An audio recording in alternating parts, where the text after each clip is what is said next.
Este é o Boletim Casa Virada, notícias sobre medidas socioeducativas a partir de um olhar anarquista e abolicionista penal. Neste boletim apresentamos semanalmente notícias sobre medidas socioeducativas com destaque para violações de direitos no meio fechado e notícias e reflexões do meio aberto na cidade de São Paulo. Meu maior veneno é cumprir a porra da pena, mas eu sei que logo vou sair. Vou pra quebrada resolver os meus problemas, vou zoar e tirar onda no palco como MC. O Tribuna de Minas publicou no dia 15 de abril que os agentes socioeducativos do Centro Socioeducativo Santa Lúcia anunciaram greve para o dia 16. Visando a regularização do porte de armas para agentes, prometeram fazer paralisações ao menos uma vez por semana, até efetivamente ostentarem armas, depois dos agentes do Rio.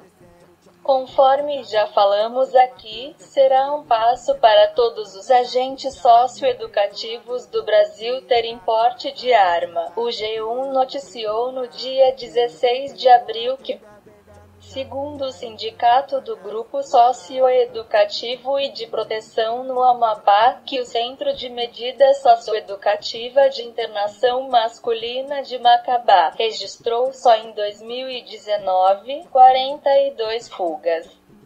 Os funcionários alegam que há falta de manutenção no prédio e um número baixo de funcionários. A Folha de São Paulo publicou no dia 16 de abril que o governador do estado, João Doria, decretou o bloqueio de quase 6 bilhões de reais a serem gastos este ano. Dentre os gastos, retira 19% dos 35% previstos em investimentos na Fundação Casa. A fundação diz que o atendimento aos jovens não foi afetado e que, com a renegociação de contratos de prestadores de serviços e a implantação de scanners corporais nas unidades, haverá menos vigilantes e economia. Portanto, no dia 17 de abril, o G1 noticiou sobre a transferência de todos os jovens presos nas duas unidades da Fundação Casa de Ferraz de Vasconcelos. As unidades foram construídas em cima de um lixão em 2006. A matéria informa que os moleques foram para unidades do litoral e funcionários e funcionárias serão realocados em outras unidades da Fundação Casa. Há uma ideia de descontaminar o solo para que as unidades voltem a funcionar e a Companhia Ambiental do Estado de São Paulo fará estudos da área. Mas diante de um cenário onde muitas unidades estão com um número reduzido de jovens, parece estratégico isto acontecer neste momento. Fundação Casa evoluiu, o meu grau de ódio, tratado como os animais, pior que um zoológico. Continuando com o Boletim Casa Virada, trazendo as notícias e reflexões sobre os serviços de medida socioeducativa em meio aberto do município de São Paulo. Nesta edição vamos falar sobre as remissões de processo com aplicação de medida socioeducativa em meio aberto. Esta talvez seja uma das maiores incoerências do Estatuto da Criança e do Adolescente, o ECA, bem como do Sistema Nacional de Atendimento Socioeducativo, o SINASE, haja vista que nessas leis não há nada que proíba a aplicação de medida neste contexto. Ocorre que o ECA fala que, quando não há comprovação da autoria do ato infracional praticado por um jovem ou por uma jovem, uma das alternativas que o promotor de justiça, em primeiro momento, ou o juiz, em segundo momento, pode optar seria pela remissão, que seria uma espécie de perdão judicial que o sistema de justiça daria para o ou a jovem que estaria envolvido em algum BO, já que a acusação estaria frágil e não haveria elementos que comprovassem que aquele jovem ou aquela jovem estivesse envolvido no ato infracional a ser julgado.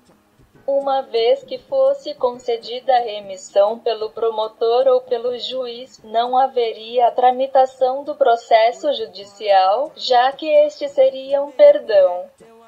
Porém, o que ocorre no município de São Paulo é que esta remissão vem cumulada com a aplicação de uma medida em meio aberto para ser cumprida pelo jovem ou pela jovem, ou seja, eles deverão cumprir uma liberdade assistida ou uma prestação de serviços à comunidade, o que não possui coerência nenhuma nessa aplicação, já que o suposto perdão judicial teria sido concedido antes.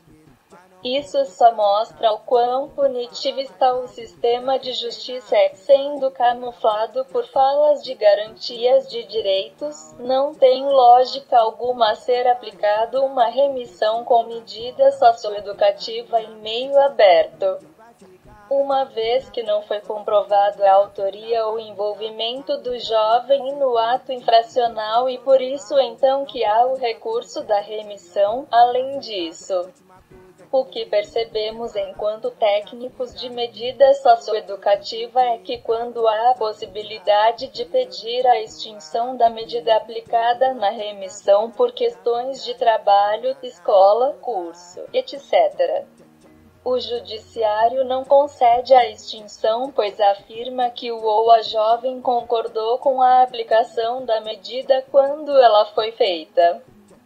Mas o quão coercivo é esse sistema de justiça e o quão ele viola todos os princípios de presunção de inocência e produz provas contra essa juventude que é acusada de algum ato infracional? Certamente, os ou as jovens vão aceitar, pois o medo de vir uma sentença pior é muito grande. Além disso, quando é explicado para as famílias e os meninos ou meninas sobre os procedimentos judiciais, seja ele a remissão ou a tramitação do processo em si para depois sair alguma medida, é explicado de uma forma praticamente impossível de entender. Porque tanto os promotores quanto os juízes falam uma língua própria que pouquíssimas pessoas conseguem compreender, eles falam o famoso juridiquês. Então, qual o parâmetro de escolha que a juventude vai ter diante dessas situações? Qual a garantia que, de fato, a juventude tem de que esses processos vão ser julgados de forma correta? Uma vez que o próprio sistema de justiça viola totalmente os direitos deles, então, nesta relação de força, tanto as famílias quanto a juventude sabem que elas vão perder para o judiciário e, portanto, elas vão aceitar qualquer medida que seja mais branda. Diante disso, não tem coerência os juízes a avaliarem nos pedidos de extinção feito pelos técnicos a manutenção da medida pela concordância da juventude, porque é absolutamente desleal essa competição. O que seria mais coerente é não haver, em hipótese alguma, a aplicação de alguma medida socioeducativa, seja ela qual for, quando é concedida a remissão para a juventude. Sou candidato a estar na Cracolândia com a pele marcada pelo selo de qualidade da Fundação Casa. E essa foi a 16ª edição do Boletim Casa Virada. Lembramos que aqui só falamos sobre o que sai na mídia no meio fechado e trazemos reflexões de uma trabalhadora do meio aberto. Imagina quantas violações acontecem e a gente nem consegue saber para download no Mediafire Megafono, disponível no YouTube. Facebook, nos agregadores de podcast, acesso ao Casa Virada no desobedienciasonora.milharal.org.